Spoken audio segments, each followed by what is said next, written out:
semifinal games are double-digit spreads according to Vegas. The last time that Clemson and Notre Dame faced off, it was in Death Valley, and a two-point game on a failed two-point conversion against the Clemson defense, 24-22. We bring in Ryan Cantor from Shaking the Southland to talk about this matchup, much more important at the Cotton Bowl. Ryan, let's dive in on Notre Dame and Clemson. Obviously, with the ACC contract in play, we have more overlap between these teams in regards to common opponents than we typically would, and maybe there's something to be gained there. Yeah, and you have to be a little careful because they're not, they weren't all in the same venues. We had Syracuse at home; they had them in Yankee Stadium. A couple of differences like that. But you do look at it, and there's four of them, as I think you said: Wake Forest, Pittsburgh, Syracuse, and Florida State. And both defenses were Clemson and Notre Dame were pretty dominant in those games. But where I think you see a difference is on the offense. Clemson averaged almost 10 points per game more in those four games than Notre Dame did. All of those games are after each team had their QB transitions. Wake Forest was Ian Book's first game as a starter. He really blew him up. Worth pointing out, Ian Book didn't start against Florida State, and Lawrence was knocked out against Syracuse. But nevertheless, I think it's a fairly actually a decent comp. It's only four games, but it's a fairly decent comp. And I think, and it's what you see in the advanced stats, and I think it's what the eye test tells you, both defenses are really, really good. Clemson's might be a little bit more flashy with just how dominant it is on the D-line, but they're both really good top five defenses. But Clemson's offense is more explosive and frankly better. Yeah, so what I'm remembering from going through those games was I saw the Clemson-Syracuse game basically every play of the game. That was obviously the one Clemson stumble for the year. They didn't stumble, but their one struggle for the year at home. And obviously Trevor Lawrence was knocked out right before halftime.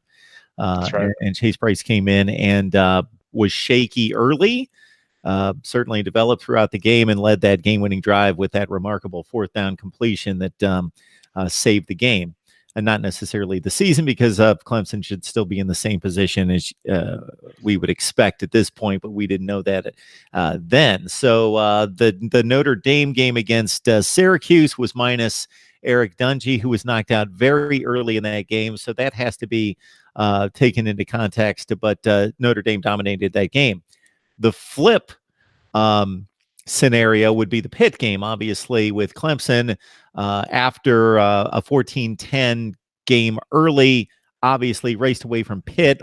One of the stranger stats of the weekend was Kenny Pickett throwing 4 for 16 for 8 yards.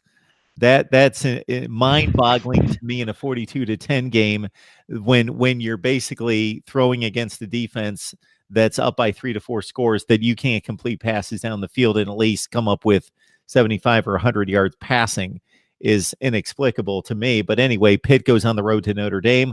I watched the condensed version of that game, and it was a very close game. It was kind of an ugly game, and those are the best comparisons there. They obviously both took care of Wake easily, and Florida State as well. Clemson, the more dominating, just crushing performance against the Seminoles, but Notre Dame, it took a little longer to separate, but they were clearly the better team against Florida State team that didn't show up the entire season. Yeah, and I think I heard an interesting kind of anecdote from Brian Kelly. They asked about, kind of the storyline regarding the two QB changes, and he pointed out that, each team had one game where the new starter was out. And for Clemson, it was Syracuse. He got hurt right before halftime, like you said, and they almost lost, right? They had to put a third stringer in. The guy came through. He's a hero. We love him. We love Chase Brice now, but could have lost that game because we didn't have the backup. Whereas you look at Florida State, they were able to bring in Brandon Wimbush to start that Florida State game while Book was out, and they pulverized Florida State. So interesting how those storylines are very much the same, but also different in kind of that one inflection point. So that was an interesting kind of anecdote that Brian Kelly kind of pointed out. After seeing the Notre Dame offense in the first 3 games against, let's say, Michigan, Ball State, and I believe Vanderbilt, score between 22 and 24 points per game, and then it take off in the passing game with Ian Book, who's also mobile, not to the extent that Wimbush is. It calls into question why he was not starting the entire season, but things worked out for the Irish. But they also uh, were significantly better because of the emergence of Dexter Williams, who missed the first few games because of suspension, and he's one of the best backs in the nation. Yeah, their running game is definitely strong, and they've been fairly balanced. Is for all the talk about Ian Book, they're not shy about running the ball. They're more run heavy, more run centric than Clemson is. But it's interesting. You look at it, and Clemson averages almost 6.8 yards per carry, while Notre Dame averages 4.6. So I mean, Clemson's been more productive on the ground. Where I think it's and I don't know how much you balance one of these stats versus the other. Clemson certainly picks up more yards per carry. I mean, there's big gap there. But Clemson only ranks 98th in power success rate, which is when you need a yard or two, how often you pick up that 1 or 2 yards, right? Whereas Notre Dame is in the top 25 in power success rate. So when they really need the yard, they need the efficiency, they need to keep drives moving. They're more likely to get it than Clemson, but Clemson's also more likely to pick up 6, 7, 8, 20, 30, 40 yards on a run than Notre Dame is. And so I think that's interesting, and it kind of, in that regard, Notre Dame's a little bit more like Clemson was last year when they were really efficient but not explosive. It's not to say Notre Dame's not explosive, just in the run game, it's just not quite comparable to Clemson. So in a year in which there wouldn't be 3 quarterbacks that were as dominant as Tonga Bailoa, Murray, and Haskins at the Heisman ceremony, playing into your stat about yards per carry, Travis Etienne obviously had a enormous season. So the 6.8 is certainly bolstered by his 8.3, I believe, which is ridiculous. Yeah. Now he had a little chatter, a little Heisman chatter earlier in the year, and I think I might have chatted that up a bit with you before. But frankly, Clemson's got a lot of weapons, and so they don't lean on him like Wisconsin leans on Jonathan Taylor, and nor should they, right? Part of the thing at Clemson is we there's a lot of blowouts that sometimes aren't the most entertaining, but we rotate the young guys in. We're not just there using our superstars to rack up stats against junk teams.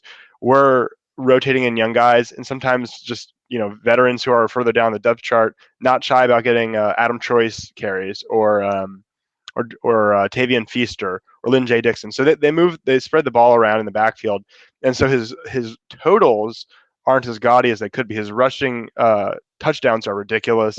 His yards per carry are ridiculous, but he doesn't have enough carries to just have a raw yardage number that would put him in the Heisman. So for that reason, it makes sense that he's not in New York, and he probably shouldn't be.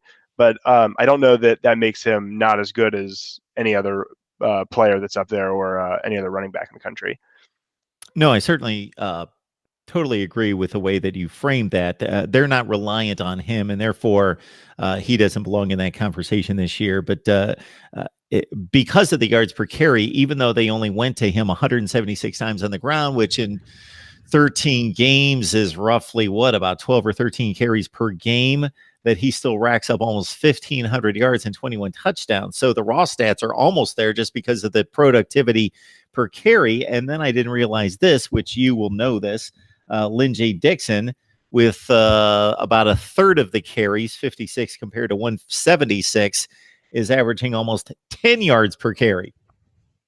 Well, when some of those come against Wake Forest, it could mess up the numbers a little bit. Absolutely. Absolutely. But yeah. Looking at raw stats, though.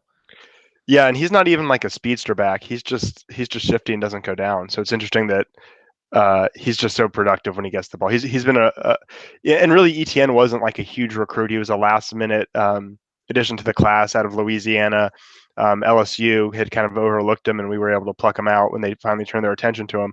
But he wasn't a 5-star or anything, and neither is Lynn J. Dixon. But they've both been really productive.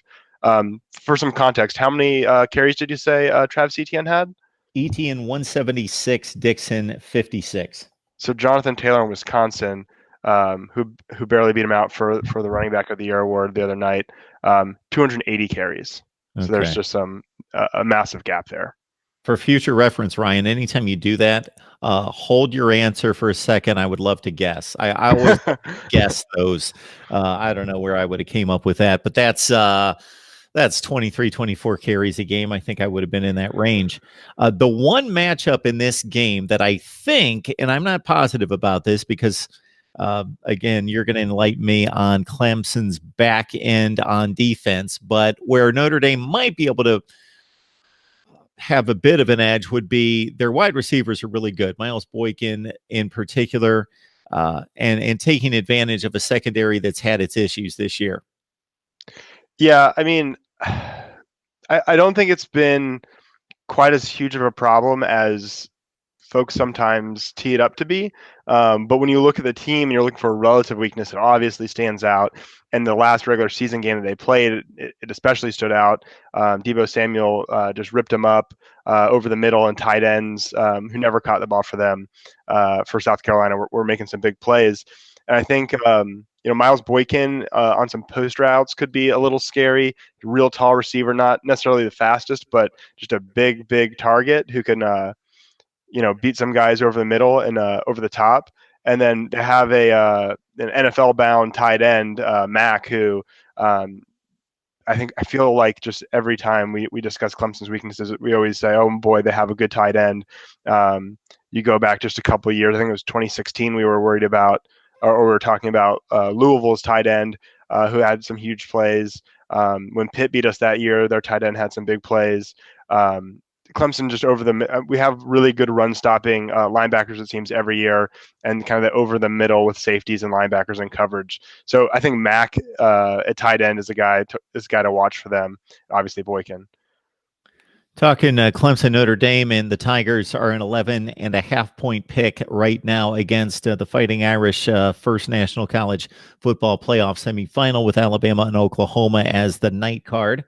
And you mentioned that South Carolina game, obviously the Gamecocks with a comparable wide receiver unit with Brian Edwards and Deebo Samuel, Shi Smith to what Notre Dame and Texas A&M would be another example early in the season that gave Clemson some issues. Anything else that you want to tee up before we move on to one thing I'd like to hit you with, just because you usually have an interesting opinion on the college football playoff and the selections and how that shook out and what should be determined there. But anything else on this matchup? Yeah, it's an 11.5-point favorite. 11 points kind of feels about right. It's hard to. Notre Dame's a little tricky, even trickier than Clemson, in the fact that they didn't have their current quarterback for the first couple games, and on top of that, didn't have their star running back. So some of the offensive numbers can be a little depressed, really for both teams, but especially for Notre Dame. That being said, they're only 26th in offense per S&P Plus advanced stats. So that 11-point spread feels about right. A 17-28 kind of game feels about right. Notre Dame's defense is legit, though, and I think folks who write off Notre Dame, they're independent, they don't play a tough schedule, I think that's kind of just biased junk. They have one fewer by rivals, one fewer blue chip in their two deep on defense than Clemson. It's a talented team. It's a team that went 12-0 against a schedule that has four overlapping teams with Clemson.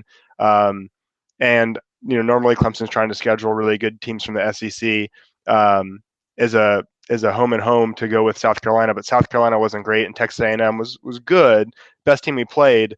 But they're not as good as Michigan, who Notre Dame played, and I wouldn't say they're elite. So I think it's going to be a tough game. I think Clemson's offense is the reason that they'll win, and that 11-point spread feels about right to me.